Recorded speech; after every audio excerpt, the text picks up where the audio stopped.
প্রিয় শিক্ষার্থী বন্ধুরা, আমি আজকে আরেকটি নতুন ভিডিও নিয়ে এসেছি।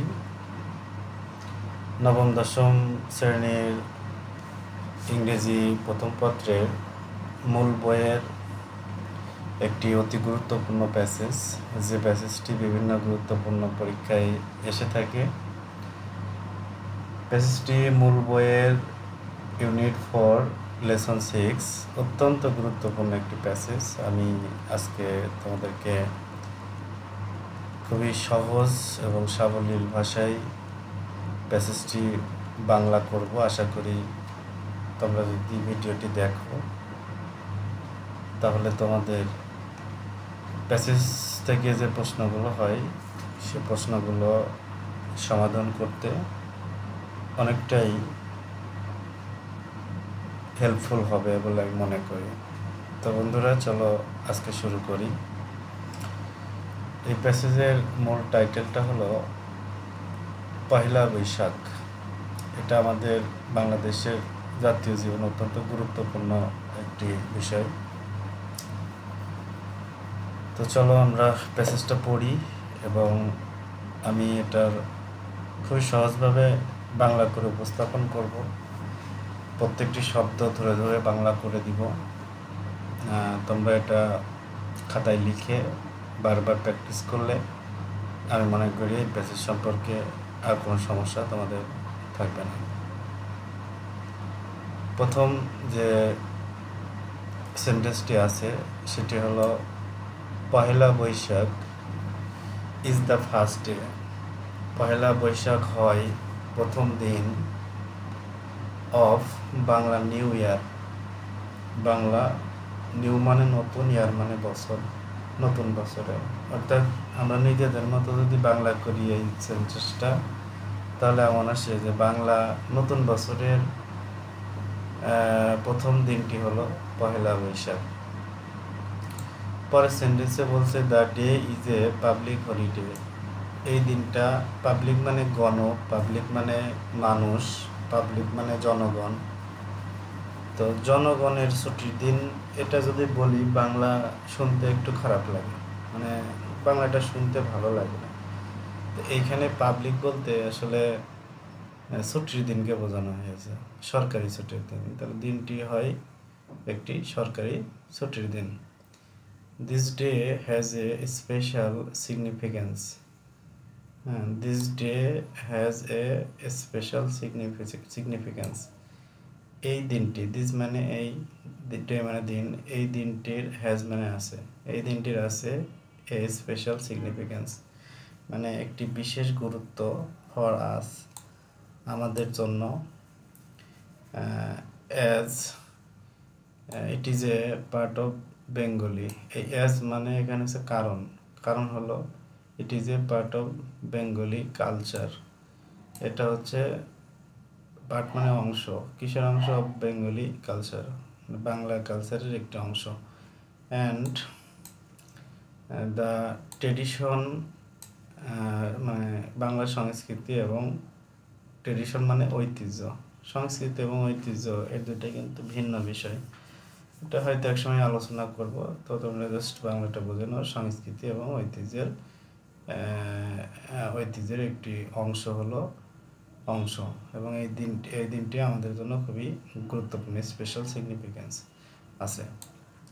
The people from all works of life, মানে বিভিন্ন ধরনের মানুষ। অল ওয়ার্কস অফ লাইফ এটা কিন্তু ইংরেজিতে খুব ব্যবহার করা হয়, এটা একটা ফ্রেজ, এটা খাতায় লিখে রেখে রাখবা।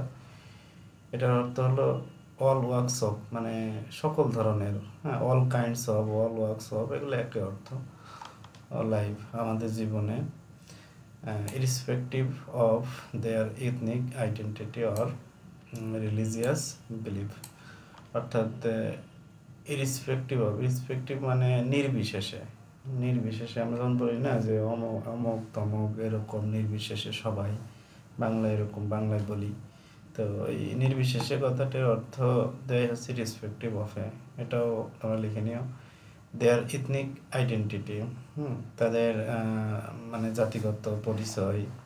ইথনিক বলতে নৃগোষ্ঠীকে বোঝায়, কিন্তু এখানে বাংলাটা সুন্দর বাংলা হবে যে জাতীয় পরিচয়।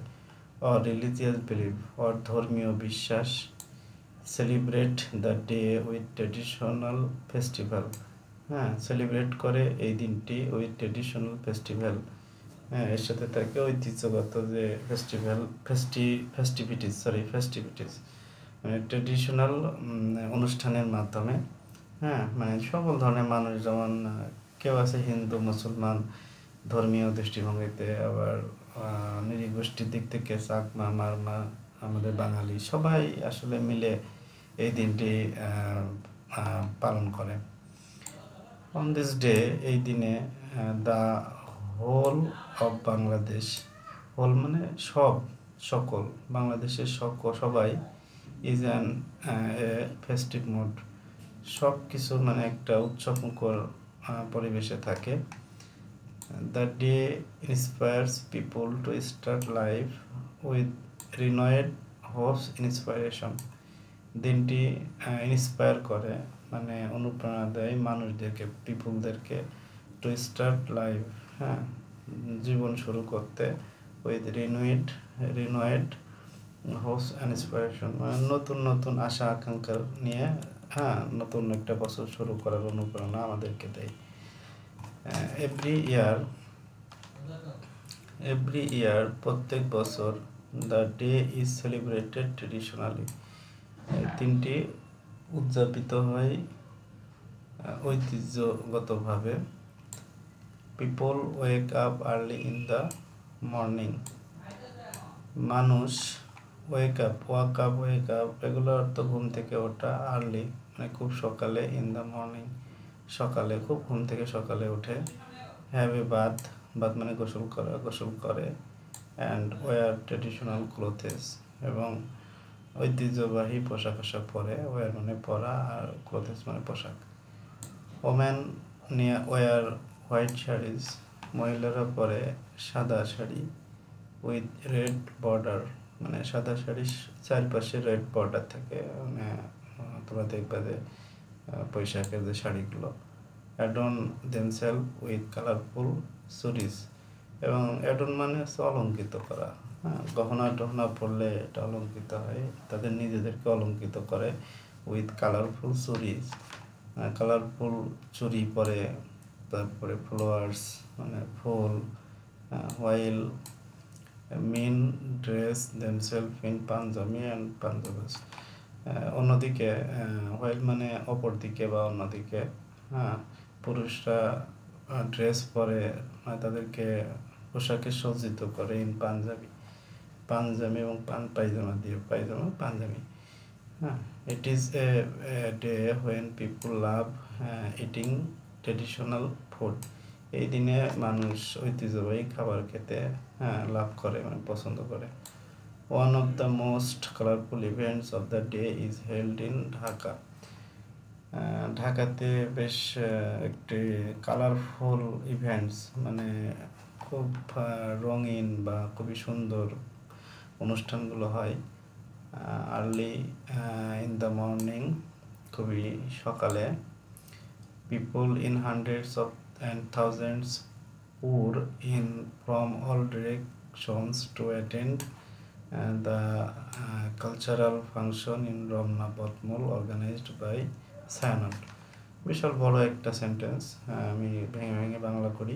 আর্লি ইন দ্য মর্নিং, খুব সকালে। People in hundreds or thousands, মানে হাজার হাজার শত মানুষ। পোর ইন ফ্রম অল ডিরেকশন, মানে বিভিন্ন দিক থেকে। এই পুর কথাটির অর্থ হলো যে একেবারে জনাকীর্ণ হয়ে যায়, মানে প্রচুর মানুষের ঢল নামে। হ্যাঁ, to attend the cultural function, মানে সাংস্কৃতিক অনুষ্ঠানে যোগদান করার জন্য অ্যাট রমনা বটমূলে অর্গানাইজড বাই ছায়ানট। আমরা জানি রমনা বটমূলটা তো ঢাকা ইউনিভার্সিটির পাশে। হ্যাঁ, একটা সাংস্কৃতিক সংগঠনের নাম হচ্ছে ছায়ানট। আমাদের দেশের অনেক সুনামধন্য একটা সংগঠন, সাংস্কৃতিক সংগঠন, সেই ছায়ানট এটা আয়োজন করে। The cultural programs begins just a sunrise, সাংস্কৃতিক অনুষ্ঠান মানে সূর্যোদয়ের একদম সাথে সাথেই শুরু হয়ে যায়। And the renewed artist of the country, এই রিনয়েড কথাটির অর্থ হলো যে বিখ্যাত বা তোমার হলো যে যারা সুনামধন্য আর কি, আর্টিস্টরা যারা শিল্পীরা অফ দ্য কান্ট্রি আমাদের দেশের।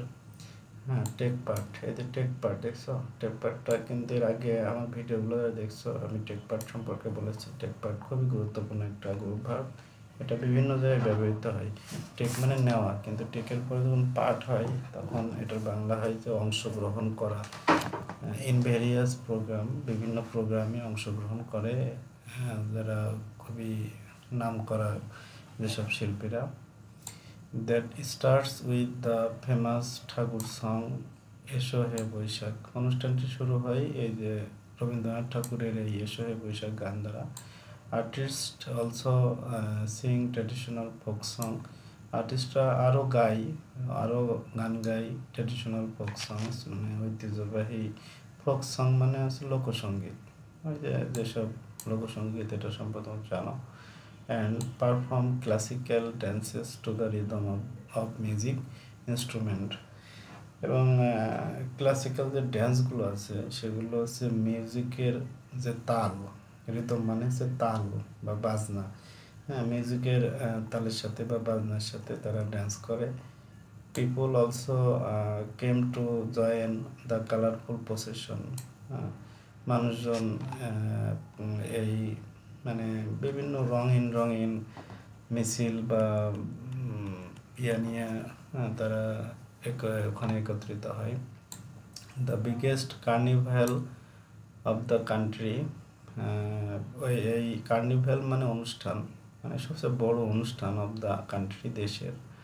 তারপরে organised by the fine arts student of Dhaka university, এই কার্নিভালটা অর্গানাইজড করে হচ্ছে ফাইন আর্টসের স্টুডেন্টরা ঢাকা ইউনিভার্সিটির।